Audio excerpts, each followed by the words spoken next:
Orks are one of the most iconic factions in Warhammer 40K, known for their sheer brutality, overwhelming numbers, and hilarious yet deadly technology. These green-skinned warriors live for combat, thrive on anarchy, and believe in the power of their own makeshift war machines. From massive, axe-wielding Warbosses to ramshackle flying contraptions, Orks bring chaos to the battlefield in the most entertaining way possible. In this guide, we'll go over every single Ork unit, explaining their strengths, weaknesses, and battlefield roles. Whether you're a seasoned Warhammer 40K veteran or new to the hobby, this breakdown will help you understand how to field an unstoppable Ork horde. Strap in, fire up the Deff Dreads, and let's dive into the Green Tide. Before we continue with the video and my further explanation about the lore Warhammer 40K legions, I want to ask for your help.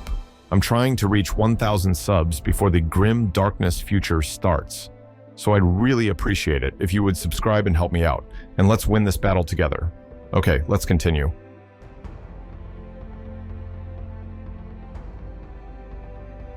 Ork HQ. Choices define the warband's leadership strategy, if you can call it that, and raw power. Here's a breakdown of the key HQ units. Waaaghboss. The Waaaghboss is the biggest, baddest Ork in any warband. He's a melee powerhouse, leading the boys into battle with sheer brute strength. Equipped with a power claw or big choppa, he can crush tanks and enemy leaders alike. Warbosses also boost nearby Orks with their Waaagh ability, letting them charge further and hit harder. A Warboss is essential in any Ork army, acting as both a wrecking ball and a force multiplier. Whether on foot or riding a warbike or mega armor, he's a brutal combatant that embodies the Ork way of war. Big Mech. If the Warboss is all muscle, the Big Mech is all questionable brain power. These Ork engineers cobble together crude but devastating war machines and force fields. A Big Mech can come with a custom force field, KFF, giving nearby Orks an invulnerable save, or a shock attack gun, which randomly teleports snotlings through the warp to explode inside enemy units. While less combat-focused than a Warboss, a Big Mech is crucial for protecting units and adding some unpredictable firepower. Weird Boy Ork Psychers are known as Weird Boys, and they tap into the power of the Waaagh. Unlike other Psychers in 40K, their strength depends on how many Orks are nearby. More Orks means stronger abilities, but also a higher chance of frying their own brains. Weird Boys can unleash devastating powers like Dodge Jump, which teleports entire squads across the battlefield, or Warpath, which makes Orks even choppier in melee. While unpredictable, a Weird Boy in the right army can turn a battle in the Orks' favor with some well-timed psychic mayhem.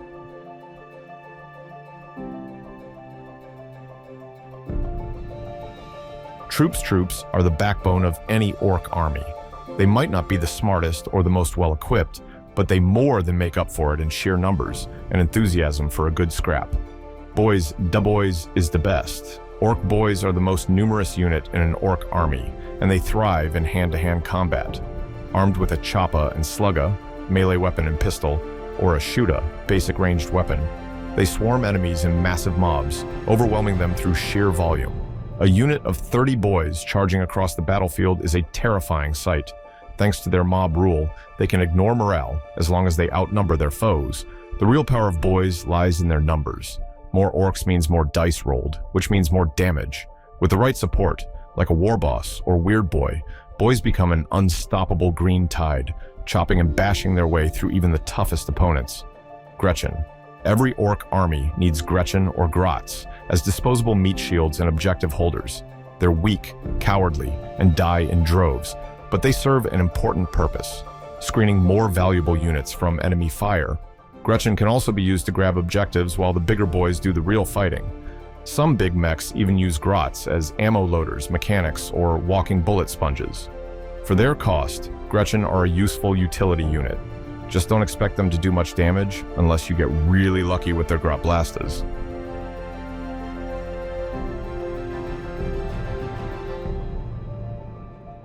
Elites bring the biggest, meanest, and sneakiest Orks to the battlefield. These units are tougher, hit harder, and bring unique tactical advantages to an Ork army. Nobs are bigger, stronger Orks who act as leaders among the boys. They wear heavier armor and carry deadlier weapons like big choppas or power claws. A squad of nobs can carve through enemy infantry and even take on light vehicles in melee. They can also be upgraded to ride warbikes, giving them extra speed and durability.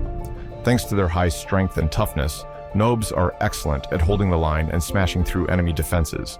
While they're more expensive than regular boys, their sheer brute force makes them a solid addition to any orc army. Meganobs. If nobs are big, meganobs are walking tanks. These heavily armored orcs wear mega armor, giving them a 2+ save, making them some of the toughest infantry in the orc faction. Meganobs come armed with power claws and twin-linked shootas, making them deadly in both melee and short-range firefights. Their main weakness is speed. Mega armor slows them down, meaning they need transports like a battle wagon or truck to get into combat quickly. Once they reach the enemy, though, they're nearly unstoppable, tearing through elite troops and vehicles with sheer brute force. Commandos orcs aren't exactly known for stealth, but commandos are the sneaky gits of the faction. These orcs specialize in ambush tactics, infiltration, and close-quarters combat. Equipped with slugga and choppa as well as burnas or big shootas, they can strike from unexpected angles and cause chaos in enemy ranks. Their biggest advantage is their ability to deploy behind enemy lines, allowing them to harass key targets and disrupt battle plans. Commandos also have camouflage, making them harder to hit with ranged attacks. While not as durable as other elites, their versatility and tactical flexibility make them an excellent unit for disrupting enemy forces and securing objectives.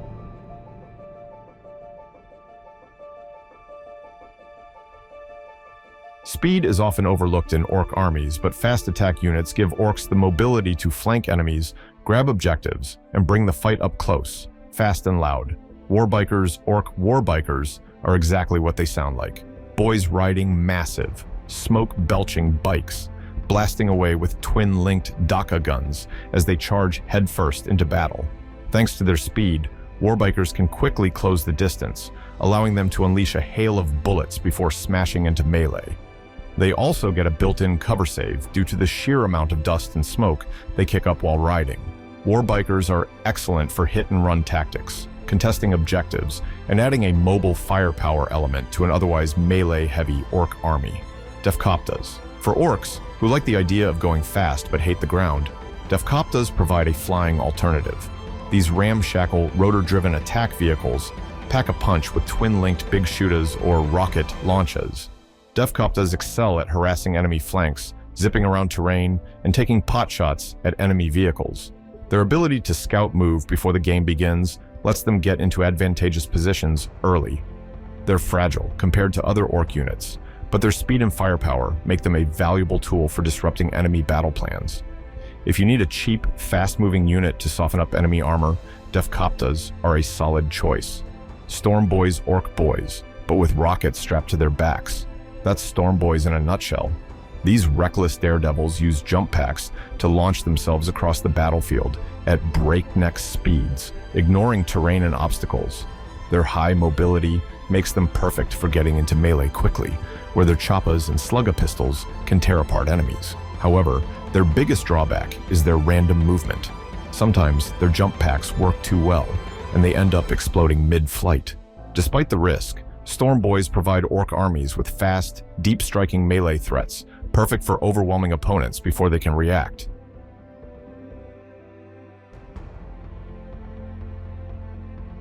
Heavy support orcs might love to charge in and bash things up close, but sometimes they need bigger, shootier, and stompier options. That's where heavy support comes in. Massive walkers, dakka-filled tanks, and the biggest guns orcs can cobble together. Deff Dread. A Deff Dread is the orc version of a dreadnought, a giant, clanking walker bristling with melee weapons and guns.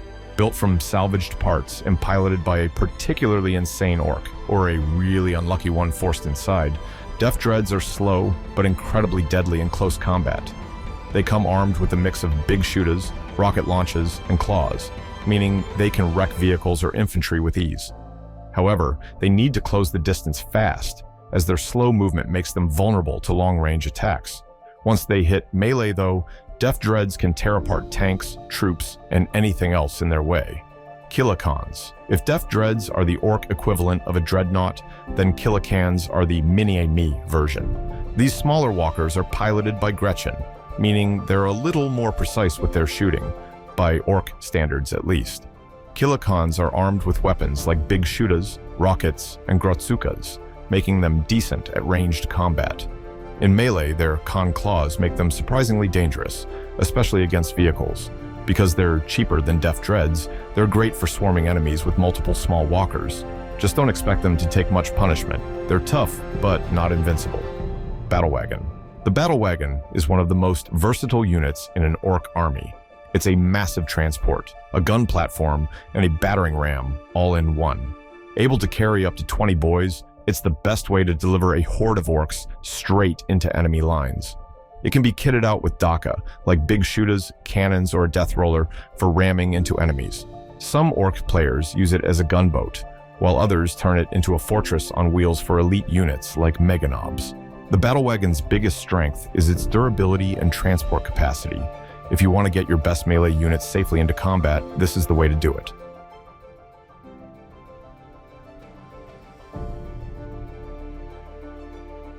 Orcs may not be the best pilots, but that doesn't stop them from strapping rockets to scrap metal and calling it a flyer. Orc aircraft are fast, dakka-heavy, and, unsurprisingly, extremely dangerous to both their enemies and themselves. Dakka Jet. If you like speed and dakka, the Dakka Jet is for you.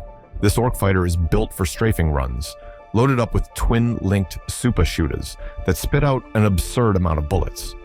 Dakka Jets are cheap, fast, and great at clearing infantry. They shine against light vehicles and hordes, but they struggle against heavily armored targets. However, if you take multiple Dakka Jets, they can swarm the battlefield and cause havoc. Their biggest weakness is their fragility. They go down fast under concentrated fire, but if used correctly, they can be a relentless thorn in the enemy's side. Burn-a-Bomber. For those who prefer fire over bullets, the Burn-a-Bomber is the way to go. This orc aircraft specializes in dropping incendiary bombs on enemy forces, setting everything on fire before speeding off to do it again. It carries burn-a-bombs and scorch-a missiles, both of which deal massive damage to hordes of infantry. This makes it a great tool for softening up enemy troops before your boys charge in. However, like the Dakka Jet, it's not very durable. If it gets caught in enemy anti-air fire, it won't last long. But if it gets to drop its payload, it can cause absolute devastation.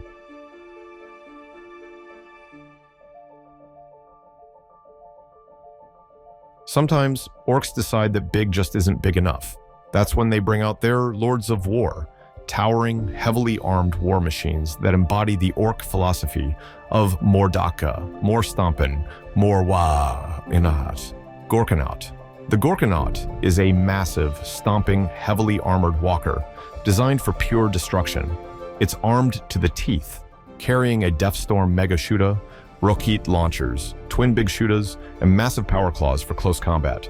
It's not as tough as an Imperial Knight, but it makes up for it with sheer firepower and brutality. The Gorkanaut works best as a mobile fire support unit, laying down a ridiculous number of shots before closing in for melee destruction. However, it needs protection. Its armor is good, but it's not invincible. With proper support though, it's an absolute monster on the battlefield. Stompa. The Stompa is the biggest orc unit in the game, a towering war machine covered in guns, armor plates, and pure orky madness. This super heavy walker carries a massive loadout of dakka, including the Deff Cannon, Supa Gatler, and Scorchus. It can also carry a horde of boys, acting as a moving fortress of destruction. Stompas are devastating in both shooting and melee, but they're also one of the most expensive models in terms of points. If an opponent brings enough heavy weapons, they can bring it down before it does too much damage. Still, when a Stompa reaches enemy lines, it tears everything apart. It's the ultimate centerpiece of an orc army, perfect for players who want something huge, loud, and deadly. Conclusion: orcs are one of the most fun and chaotic factions in Warhammer 40K, bringing an incredible mix of brutal melee combat, overwhelming firepower, and sheer unpredictability to the tabletop. Whether you're fielding a horde of boys, a fleet of ramshackle vehicles, or towering behemoths like the Stompa, the orc army is all about having a blast and causing as much destruction as possible. Every orc unit has its own flavor of mayhem, from the sneaky commandos to the roaring warbikers, the dakka-filled dakka jets, and the stompy Gorkanauts. While they might not be the most accurate shooters or the most tactical force, Orks make up for it with pure aggression, speed, and overwhelming numbers. So whether you're new to Orks or a longtime Waaaghboss, there's always room for more boys, more dakka, and more Waaagh. Now get out there and start crumping.